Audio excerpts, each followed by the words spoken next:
We are talking more Twins with a former Twin. He is Trevor Plouffe, I am Alex Zappa, and today we are ranking the top 3 teams since the prolific 1991 World Series team.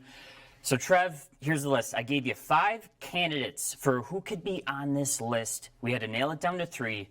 Who is your third best team since 91?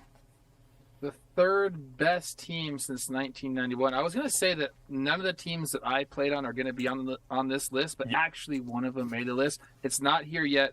For my third best team, I'm going to go the Bomba Squad 2019. Good choice. If you just go up and down that stat sheet, it is pretty nuts at some of the offensive categories that they led in. They're actually second in OPS plus, only to the Houston Astros, and that was one measly points behind them.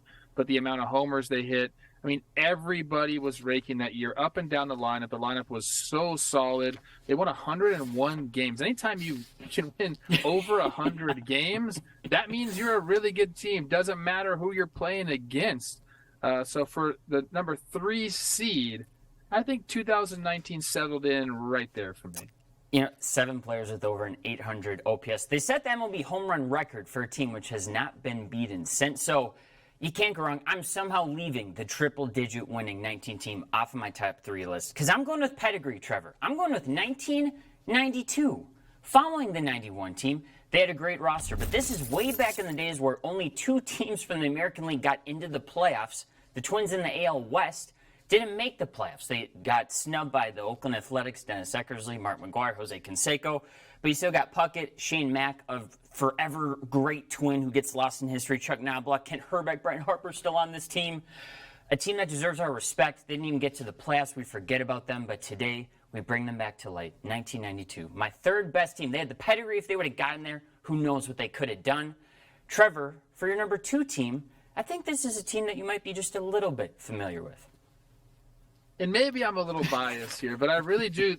I think this team changed the way that the Twins operated because 2010 was the first year of Target Field, and before that, things were just different. Yes. You show up to spring training, the meals weren't very good.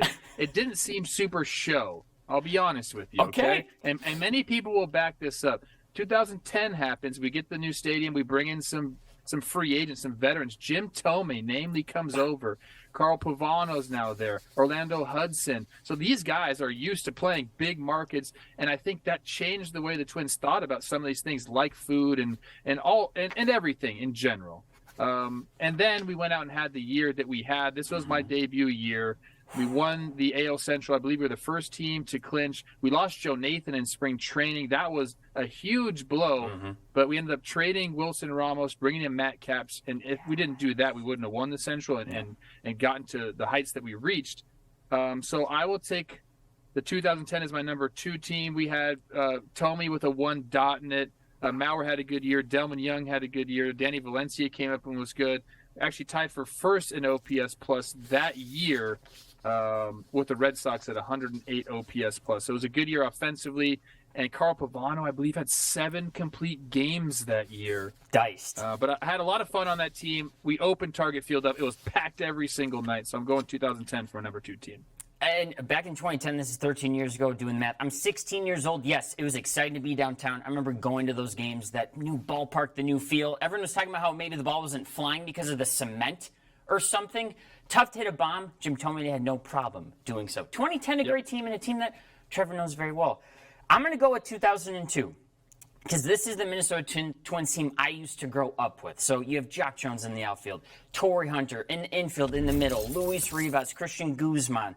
Okay, you still had Johan Santana, who, how about this, made 27 appearances, only started 14 games. So in his 3rd season, they still weren't sure who he was. They would soon find out who he would be. You also had David Ortiz on this team. Bobby Kelty, which is a name you forget about, had close to a 900 OPS on this team, playing about 120 games.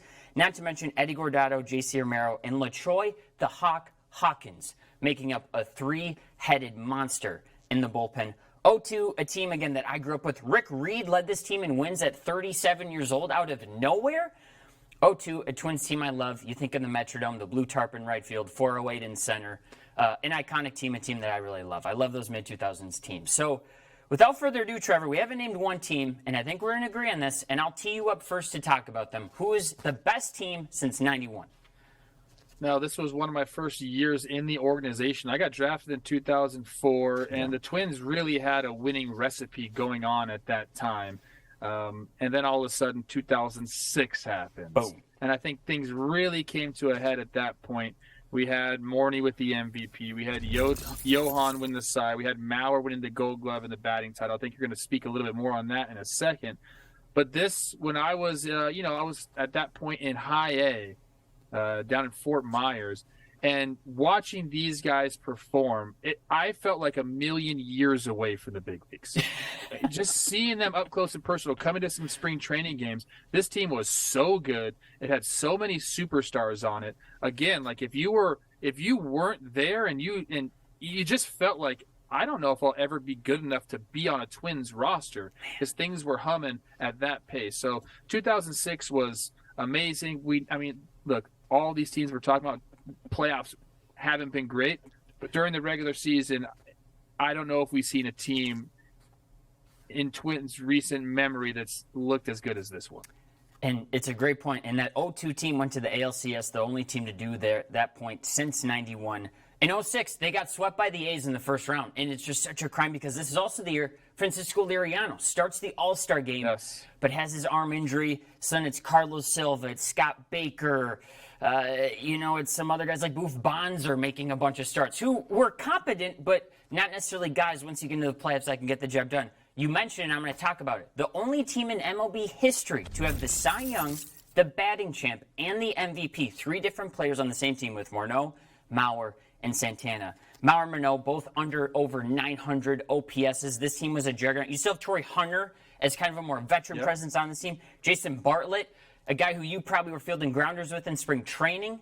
And Trevor, you talked about you were a first-round pick back in 04. You were, was I good enough? Yes, you were. You were part of the 2010 team. We just talked about part of all the teams. So, hey, 2006, an all-time team. It's a shoulda, woulda, coulda team. Joe Nathan, electric that year. Juan Rincon. Yes. Denny's Reyes with a .89 ERA out of nowhere. A team that shoulda, woulda, coulda. And if, it's kind of that sliding doors moment. If Liriano doesn't get hurt, who knows? Maybe it's a 2006 World Series team as well. So, hey, without further ado, there's our top 3 teams in Twins history since 91. He is the legend, Trevor Plouffe. I'm Alex Zappa. We'll see you next time on these airwaves.